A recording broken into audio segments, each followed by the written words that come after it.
Hello everyone. Today I want to talk about grief. So grief occurs in our lives in many different ways. One is an unexpected event, the loss of a loved one, even if we have expected it or whether it has come unexpectedly. The second is the expectations that we have from ourselves or from others haven't been met. The third way is if we are not able to cope with changes that are unfolding around us, that can lead to grief. The fourth way is the loss of a relationship, something that we have nurtured for many years, and now we don't have that relationship anymore. That can bring us grief too. But today I want to focus on the grief that is brought into our life because of the loss of a loved one. Okay, that is the only one I'm talking about today. There is no blueprint for how we grieve. That is the reality. For some people, it might come in a big rush, debilitating them in many different ways and paralyzing them for days and weeks and months on end. For some people, they're ready to pick up and move on in just a matter of days. So there is no right way or wrong way to grieve. So, why should we address grief? Because the lack of acknowledgement or the lack of support can take a toll on our bodies and minds.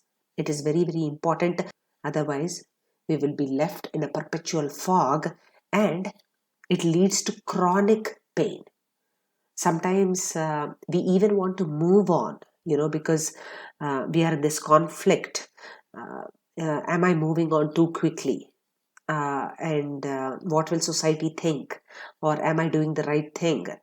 Am I in denial that I have lost somebody?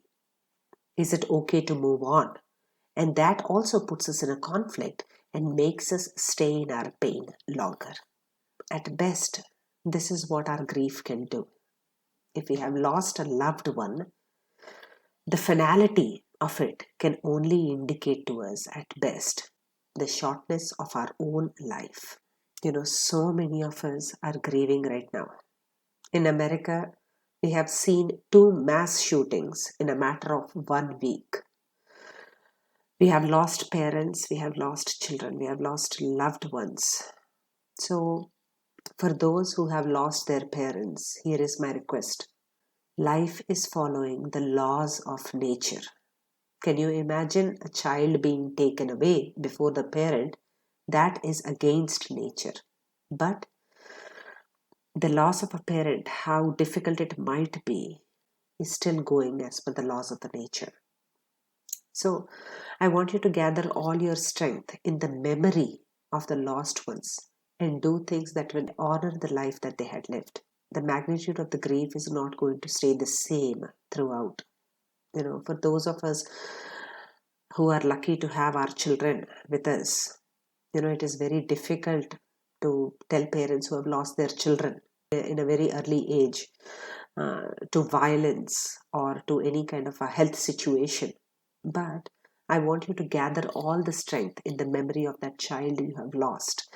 Because if you're not doing that, you're not taking care of those who need you at this desperate hour. Our life's journey is so much more than the sum of our tragic events. I want you to accept your grief and find a ritual that keeps the memory of your loved one alive and find joy in all these recollections. Because, the truth is we live twice, one in reality and once in memory. Why not make those memories livable? The last moments of your loved ones are not the only ones that should stay in our memory. The ones that should overpower that grief should be the positive ones that can help live our life to make an impact.